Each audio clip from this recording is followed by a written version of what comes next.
वृंदावन में ठाकुर जी का विवाह हुआ, ब्रह्मा जी ने आकर के विवाह कराया।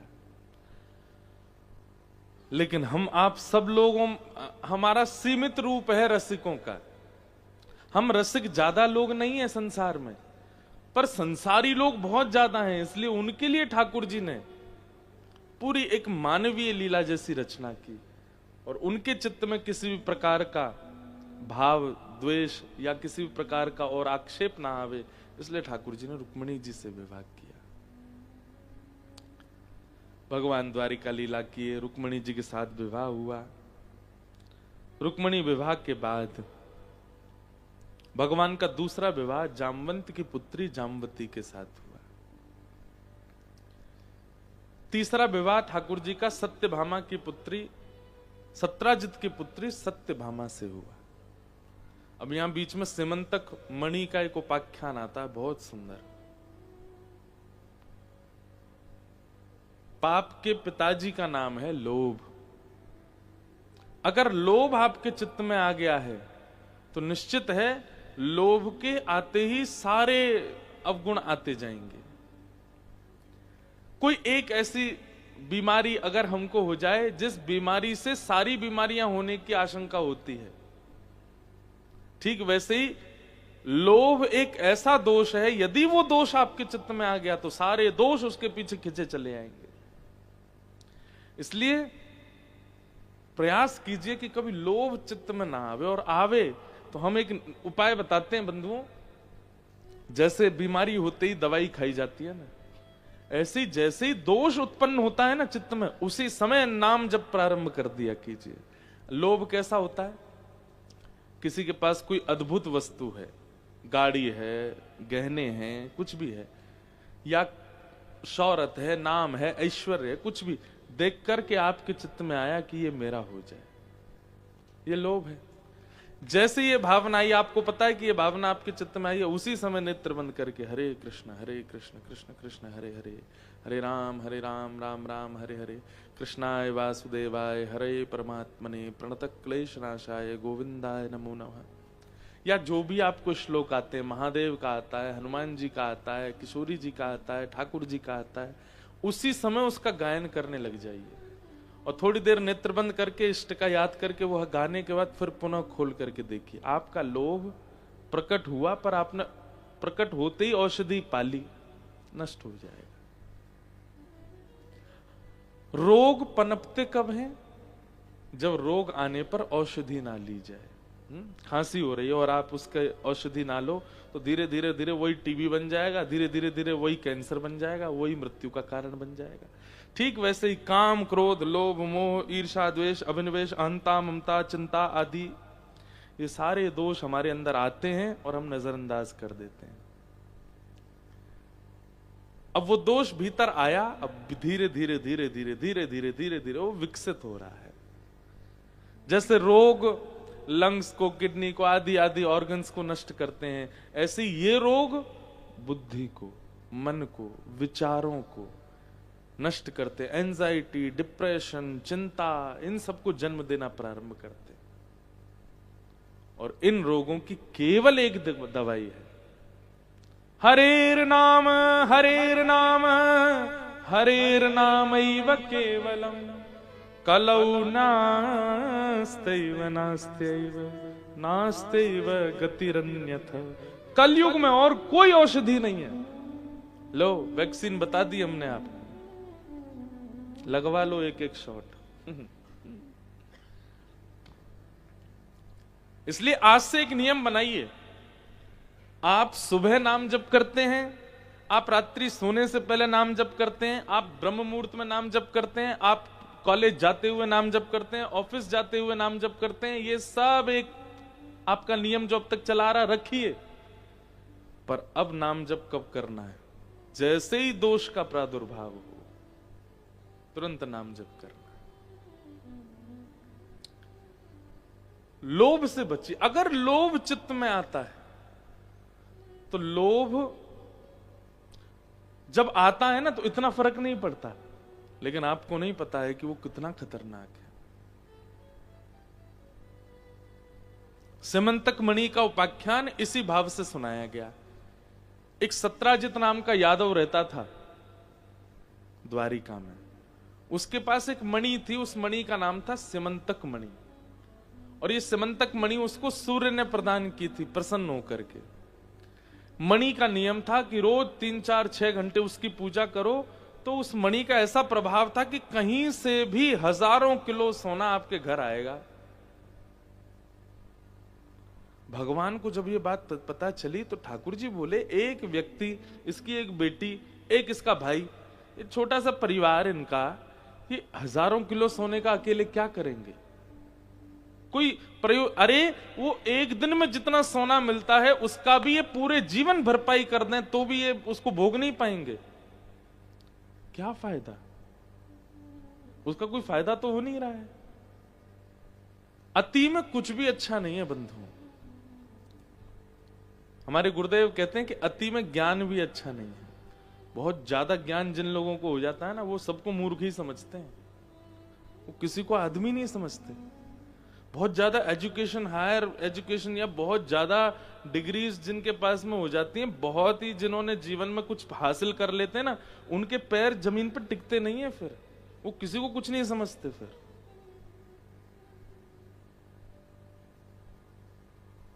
इसलिए थोड़े अपूर्ण रहा कीजिए। घड़े में अपूर्णता होती है ना, तभी उसमें और भर सकता है। चलो एक और बात बताएं, गरम गिलास हो चाय का, दूध का, कोई भर के दे दे लबालब, आप पी ही नहीं पाओगे, क्योंकि भरा है। थोड़ा सा कम हो तो उसको लेने में सुविधा होती है। कुछ भी हो, जल हो आदि, पात्र यदि पूरा भरा है तो उसको आप सहजता से सेवन नहीं कर सकते। ऐसे ही व्यक्ति यदि बहुत ज्यादा ही चीजों से लबालब भरा पड़ा है, उसको सहजता से आप अपने जीवन में आश्रय नहीं दे सकते।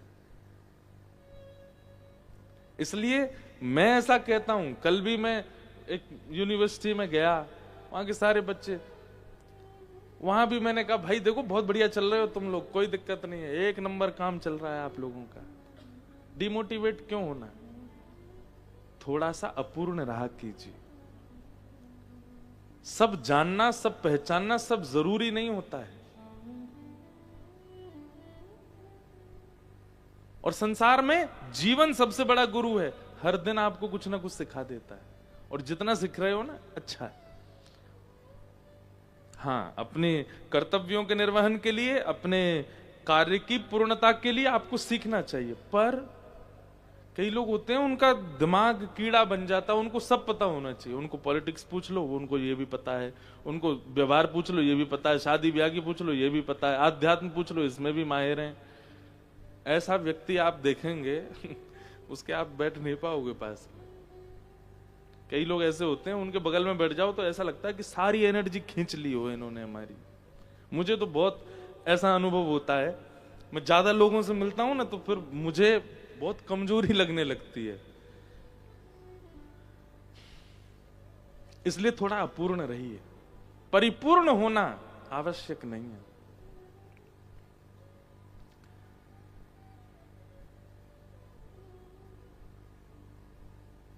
भगवान ने कहा अकेला क्या करेगा इतने धन का? तो ठाकुर जी उसके पास गए और बोले, हे सत्राजित, तुम्हारे पास जो मणि है वो इतना सोना देती है कि तुम अकेले उसको भोग नहीं पाओगे।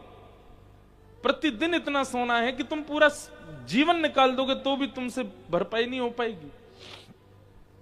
इसलिए एक काम करो, उस स्वर्ण की मणि, वो जो सिमंतक मणि है, उसको द्वारिका के कार्यालय में जमा करवा दो। वहां उससे जितना धन निकलेगा, जितना सोना निकलेगा, उससे द्वारिका का विकास करेंगे हम।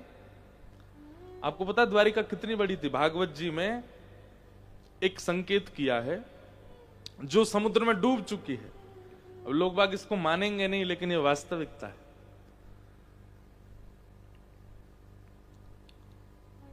यदुवंशियों के बालक जिन विद्यालयों में पढ़ते हैं, एक एक कक्षा में 30-30 बालक पढ़ता है। उन एक एक कक्षाओं को पढ़ाने वाले अध्यापक, एक कक्षा में एक अध्यापक और 30 बच्चे, तो अध्यापकों की संख्या लिखी है 30 करोड़ के लगभग। कितने? अब सोचो, एक अध्यापक के नीचे 30 बालक पढ़ते हैं।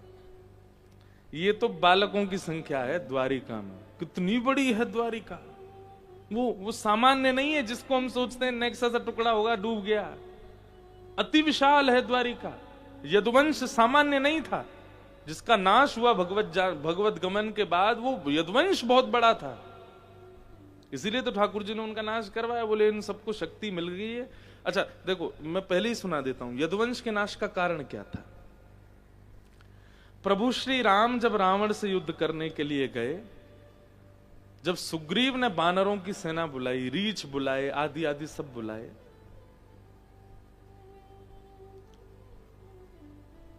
चाहे कितनी भी प्रचंड सेना आ जाए बानरों की, रावण के आगे कुछ नहीं है।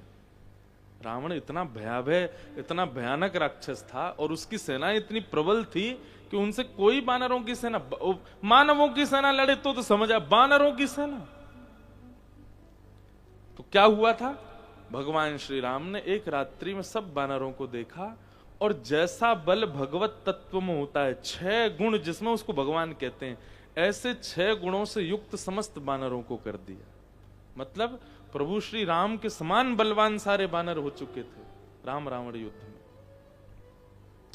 और बानरों को यह बात पता थी कि हमारा बल नहीं है, ये राम जी ने दिया है। जब हनुमान जी जाते हैं लंका तो वो कहते हैं तब प्रताप रघुनाथ, ये मेरा प्रताप नहीं है, या हम बानरों में जो कोई भी युद्ध कर रहा है ये हमारा प्रताप नहीं है, राम जी ने ही हम सबको अपना बल दिया है। और जैसे ही राम रावण युद्ध पूर्ण हुआ, बानरों ने अयोध्या आकर के अपना सारा बल ठाकुर जी को वापस कर दिया। बोले नाथ, बल की हमें आवश्यकता नहीं है, ये तो आपके कार्य सिद्धि के लिए आपने हमको दिया, आप वापस लीजिए। ठीक वैसे ही पृथ्वी का भार हल्का करने के लिए भगवान ने यदुवंशियों को भी अपने समान बल दिया। यदुवंशी सब जाते थे भगवान के साथ युद्ध करने, बड़े बड़े राक्षसों को मारते थे, लेकिन राक्षस वध हो गया, पृथ्वी का भार कम हो गया, यदुवंशियों को उस बल का गुमान होने लगा कि हम भगवान से कम है क्या। कोई कहता भैया हमारे घर में ब्याह है, द्वारिकाधीश आ जाएंगे, अरे उनसे क्या, हम आ जाएंगे, हमारी भी 4 भुजाएं, हमारे पास भी शंख चक्र गदा पद्म है, हमसे मांगो जो चाहिए देंगे हम, क्योंकि सब ठाकुर जी के समान बलवान हो चुके हैं। ये कारण था। ठाकुर जी बोले इनको बल दिया गया था कि पृथ्वी का भार हल्का करना, परंतु ये इस बल का दुरुपयोग कर रहे हैं। अगर मेरे जाने के बाद इन सबको नष्ट नहीं किया गया तो मैं पृथ्वी का भार हल्का करने आया था, मेरा परिवार ही भार बन जाएगा पृथ्वी पर। इसलिए ठाकुर जी ने संतों को शाप का कारण बना करके अपने परिवार को ही शाप लगवाया, पृथ्वी पर भार ना बने। अति सर्वत्र वर्जयेत, अति किसी की भी अच्छी नहीं होती। तो भगवान ने सिमंतक मणि का मांग की, परंतु सत्राजित यादव ने कहा मेरी मणि मैं किसी को नहीं दूंगा, ये मेरे पास ही रहेगी। भगवान बोले एक बारी मांगना चाहिए, दोबारा नहीं कहना चाहिए। ठाकुर जी वहां से चले गए। अब हुआ ऐसा कि सत्राजित का भाई प्रसेन मणि पहन करके निकल गया नगर में दिखाने के लिए, देखो हमारे पास कैसी मणि। नगर भ्रमण करते हुए जंगल में गया तो एक शेर ने उसको मार दिया, मणि लेकर के शेर चला गया। भालू ने आगे शेर को मार दिया, मणि लेके भालू चला गया। और आरोप लग गया द्वारिकाधीश पर। किसी को पता नहीं है कि प्रसेन को शेर ने मारा है, पर प्रसेन 5 दिन से लापता है। तो सत्राजित बोला मेरे भाई मणि पहन करके गया था, मुझे ऐसा लगता है द्वारिकाधीश कृष्ण ने मणि इच्छा प्रकट की थी, उन्होंने ही चुरा ली है और मेरे भाई को बंदी बना लिया। भगवान पर आरोप लगा।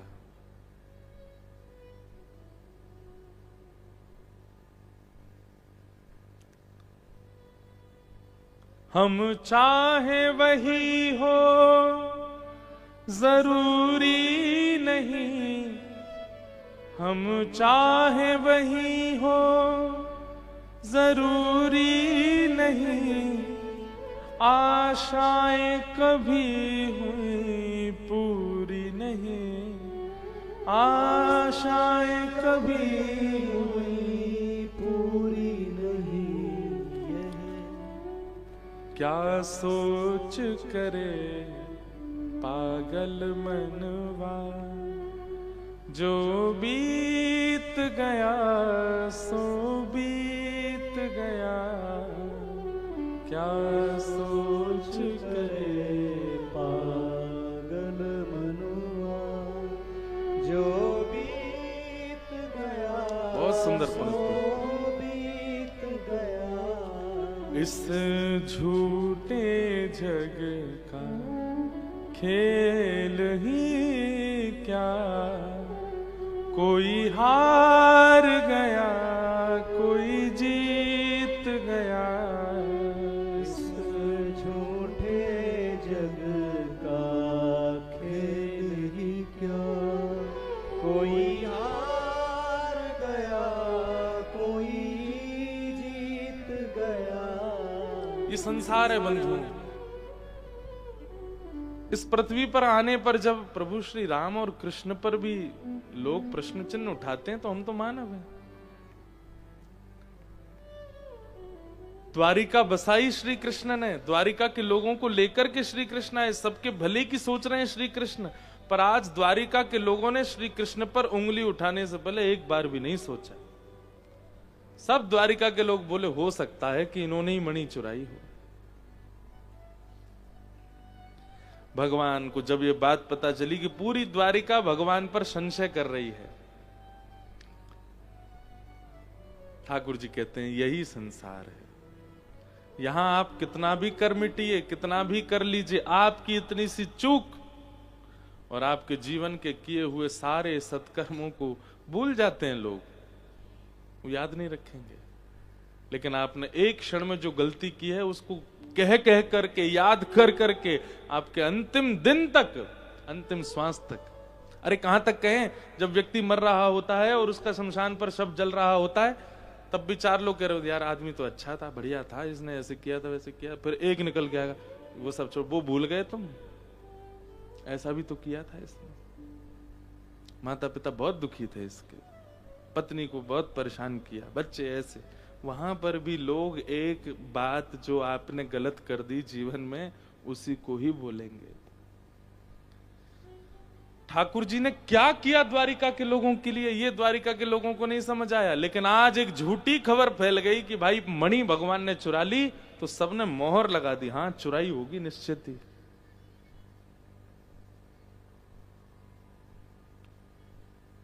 ठाकुर जी बोले कोई बात नहीं। अब देखो आज की जो कथा है ना वो गृहस्थाश्रमियों वाली कथा है, आप सबको सुननी चाहिए। ठाकुर जी बोले सत्य व्यक्ति को एक नियम का पालन करना चाहिए, अगर उस पर असत्य आक्षेप लगाया जा रहा है तो मौन रहे, बहुत ज्यादा सफाइयां ना दे। सत्य का स्वभाव है वो प्रकट हो ही जाएगा। ठाकुर जी बोले मुझे किसी को सफाई नहीं देनी है कि मैंने मणि नहीं चुराई है या प्रसेन को मैंने बंदी नहीं बनाया है। जब हमने किया ही नहीं तो हम सफाई क्यों दें? लेकिन ये आक्षेप लगा है तो इसकी जांच होनी चाहिए। और ठाकुर जी अपनी सेना लेकर के निकल पड़े आधी रात में, ढिंडोरा नहीं पीट रहे हैं, किसी को खबर नहीं है। ठाकुर जी सेना लेके निकल पड़े ढूंढने कहां है प्रसेन। और ढूंढते ढूंढते जंगल में गए तो प्रसेन मरा हुआ मिला। भगवान ने देखा कैसे इसकी मृत्यु हुई, तो शेर के पंजों के निशान, शेर के पंजों के निशान, शेर के पैरों के निशान के पीछे पीछे गए, आगे शेर भी मरा पड़ा। वहां पर देखे रीछ के पैरों के निशान। ठाकुर जी पीछे गए तो एक गुफा में ठाकुर जी ने जैसे ही प्रवेश किया, भीतर जाके देखा एक मणि चमक रही थी। जैसे ही मणि उठाई, भालू ने आक्रमण किया। 18 दिन तक ठाकुर जी ने उसके साथ युद्ध किया। 18 दिन बाद जब वो पस्त हो गया, चरणों में गिर गया, बोले नाथ मैं भालू, सामान्य भालू नहीं हूं, सामान्य रीछ नहीं हूं, मैं जामवंत हूं। भगवान ने हृदय से लगाया, बोले वाह जामवंत जी, ये मणि हमको दे दीजिए, इसके कारण पूरी द्वारिका में हम पर आक्षेप लगा। और सुनिए आप हमारे साथ चलिए, सबूत भी तो चाहिए सबको बताने के लिए सत्य क्या है।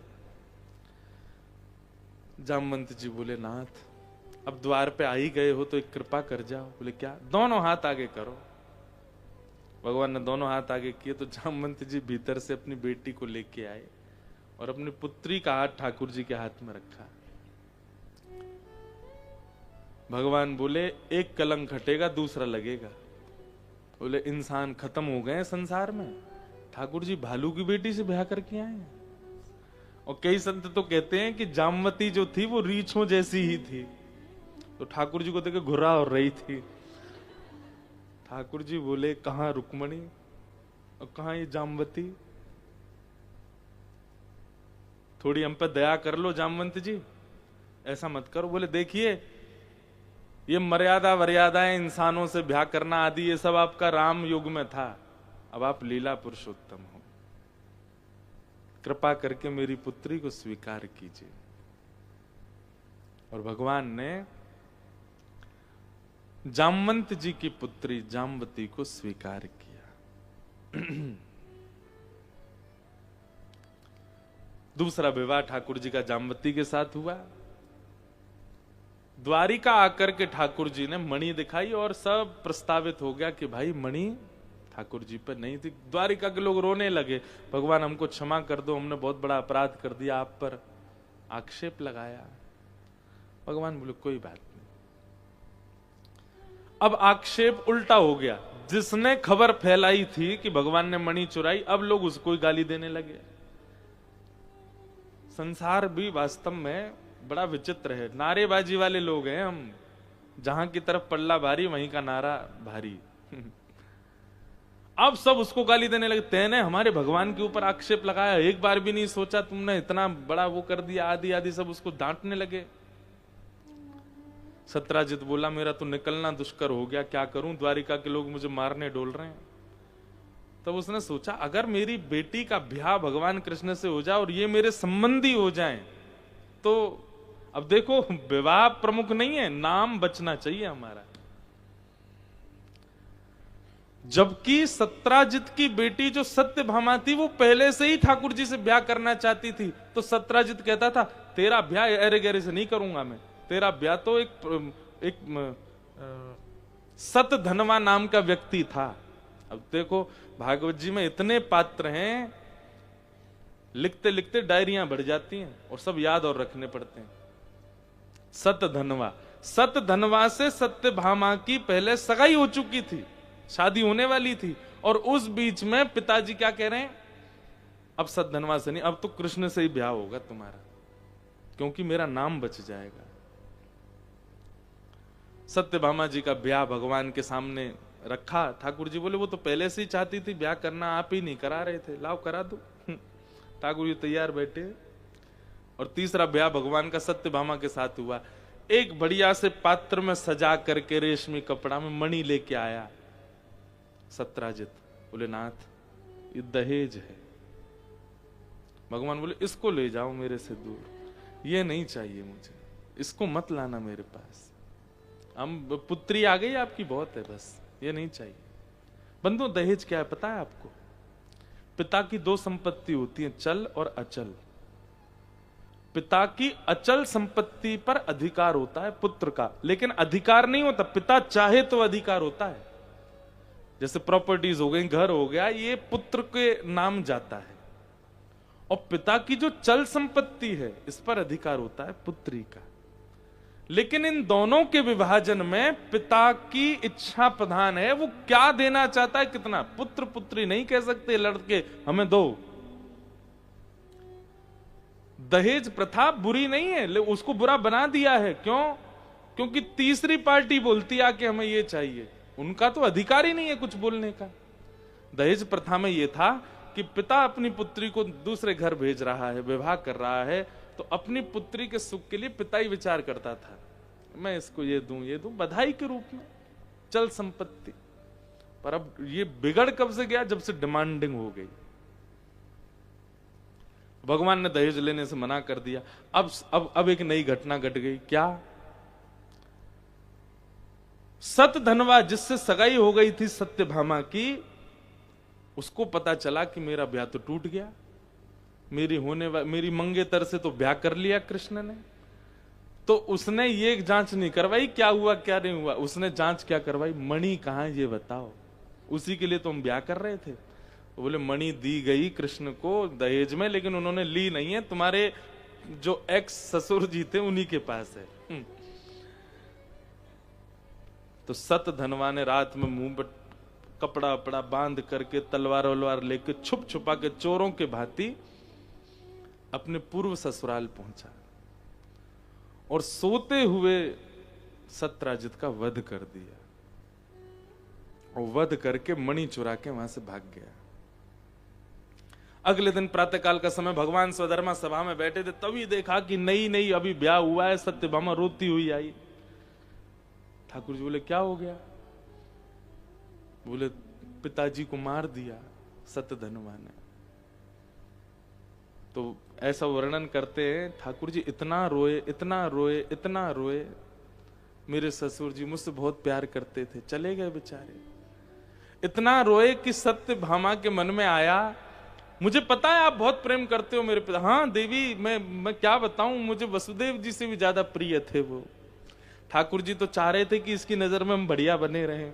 अच्छा, भगवान अपनी पत्नियों में केवल एक से डरते हैं, सत्यभामा से। बहुत प्रसंग ऐसे आए हैं, उससे बहुत डरते हैं ठाकुर जी। तो भगवान तो इसलिए रो रहे थे कि बेचारी को लगे कि मैं बहुत प्रेम करता हूं। लेकिन सत्यभामा बड़ी चतुर, बोली आप रोइए मत, मेरे और आपके आंख के आंसू तभी पूछेंगे, मेरे पिता की मृत्यु का बदला आप ही लोगे, जाओ जाओ। और जिसने मेरे पिता को मारा उसको मार के आइए और मणि लेके आइए। अब उस मणि पर अधिकार मेरा और आपका। मैं प्रथम पुत्री, आप प्रथम पुत्र हैं मेरे पिता के।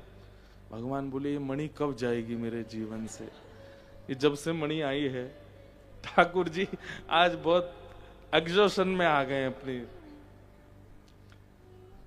अब सतधनवा को अक्रूर जी महाराज, जो भगवान को ब्रज से लेके आए थे, अक्रूर जी सतधनवा के मित्र थे।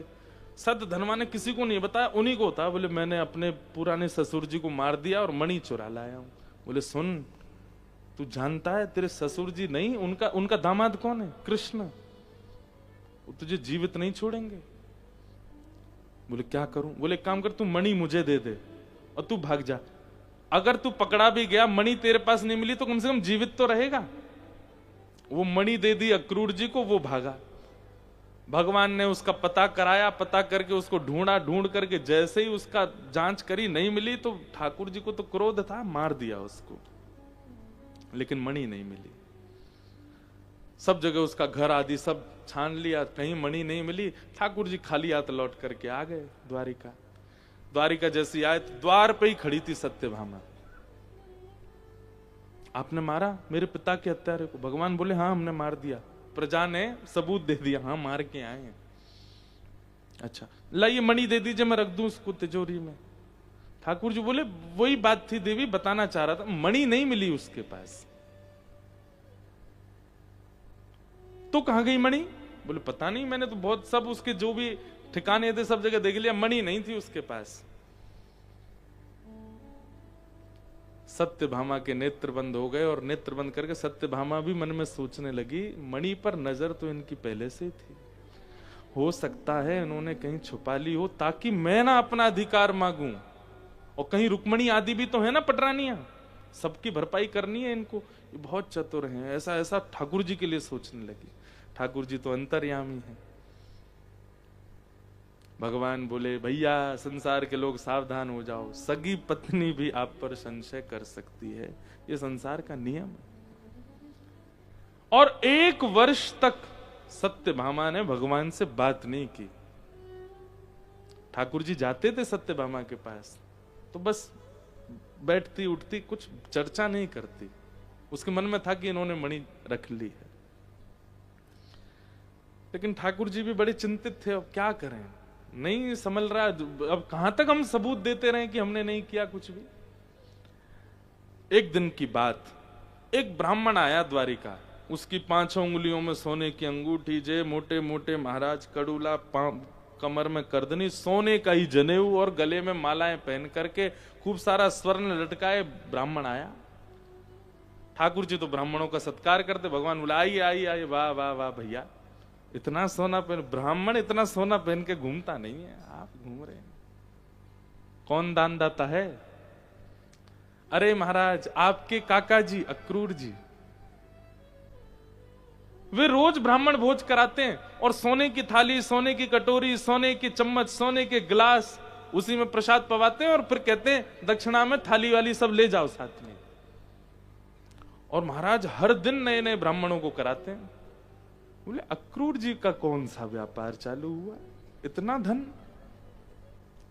ठाकुर जी ने पत्र लिखा, प्रिय काका अक्रूर, हमें पता है सिमंतक मणि की कृपा बहुत हो रही है आप पर, लेकिन हमको मणि वापस नहीं चाहिए, क्योंकि उस मणि का आप दुरुपयोग नहीं कर रहे हो। असहाय बालिकाओं के ब्याह कर रहे हो, ब्राह्मणों का सम्मान कर रहे हो, गौशालाओं में सेवा कर रहे हो, बालकों की शिक्षा दीक्षा की तैयार, धन का सदुपयोग कर रहे थे अक्रूर जी।